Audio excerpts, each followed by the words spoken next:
एक जंगल में बाबा था, वो लोगों के मसाइल हल करता था। लोग तरह तरह के मसाइल लेकर आते थे उसके पास। वो अक्ल, दानाई, हिकमत इस तरह के उनको हल निकाल कर दिया करता था कि भाई यूँ कर लो तो हो सकता है मसला हल हो जाए, भाई यूँ कर लो तो उसका मसला हल हो जाए, अब ये करके तो देखें। उसके बाद एक दिन एक ज़मींदार आया, लैंडलॉर्ड। ज़मींदार कहने लगा, हुज़ूर खुशी नहीं मिल रही है, सुकून नहीं है, राहत नहीं है, मज़ा नहीं आ रहा ज़िंदगी में। आपका भी यही हाल है? हाँ, वो लैंडलॉर्ड का यही हाल था। तो बाबा कहने लगे कि भाईजान, तुम्हारे बाप दादा ने विरासत में कुछ छोड़ा है तुम्हारे लिए? दादा ने थोड़ा बहुत सोना छोड़ा था जो वाली साहब को दिया था, और वाली साहब ने उससे कुछ कारोबार किया, उससे कुछ फ़ायदा हुआ। फिर जब वाली साहब का इंतकाल हुआ तो उन्होंने मुझे दिया सोना। क्या वो तुम सोना यहाँ ला सकते हो? मैं देखना चाहता हूँ, इसमें तुम्हारा ही फायदा है।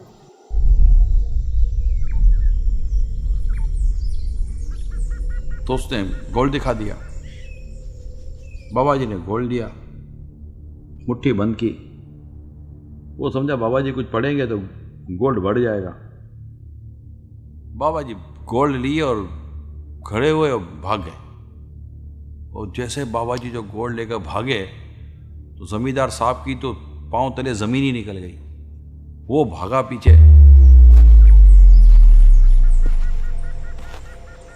अब बाबा जंगल में रहने वाला आदमी, उसको जंगल के सारे रास्ते पता।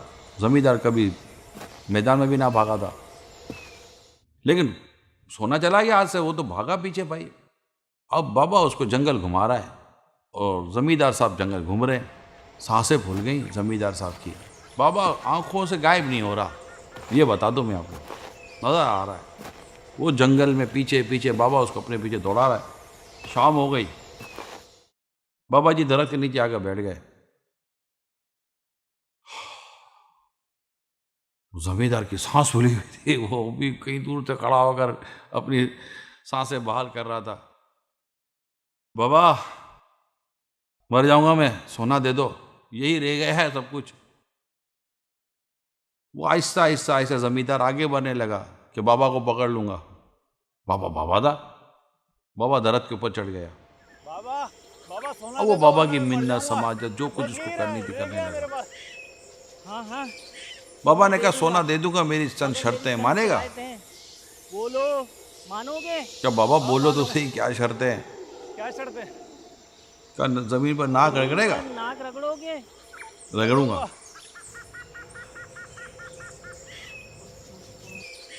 उसने ज़मीन से बाकायदा उसकी नाक से लकीरें खिंचवा दी। फिर कहा कि काम कर, इधर इतनी दौड़े लगा।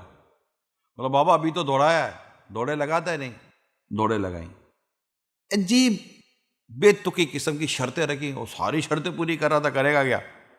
गोड़ तो उसके बाद था नहीं, वो तो बाबा के हाथ में था। अब थक हार के जब वो बिल्कुल निढाल हो गया, बाबा जी दरख्त से नीचे उतरे। ये ले सोना पकड़। उसको गोल्ड दिया। जैसे उसके हाथ में गोल्ड आया ना, चेहरा चमक उठा, दिल खुश हो गया, मजे को मजा आ गया। बाबा जी पूछने लगा क्या लग रहा है, सुकून मिला, कुछ राहत मिली? बोला बाबा जी मेरे तो आपने होश उड़ा दिए, अब तो बस सुकून ही सुकून है। बाबा जी ने कहा कि तेरा सोना मुझे नहीं चाहिए था, तेरी सुकून का मैं इलाज निकाल रहा था। तेरा प्रॉब्लम यह है कि जो तेरे पास है ना, इससे तू राजी नहीं है, और तू किसी और को देख रहा है जिसकी वजह से तुझे प्रॉब्लम शुरू हो चुका।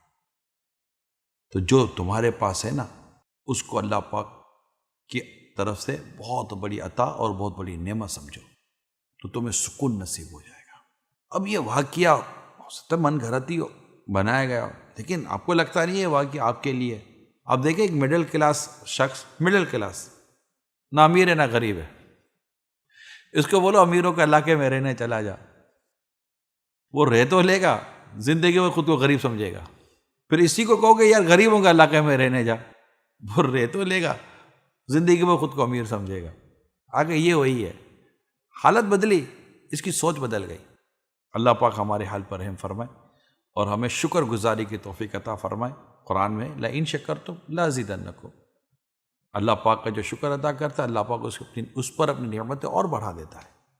अल्लाह अमल करने की तौफीक अता फरमाए। खुश रहा करें।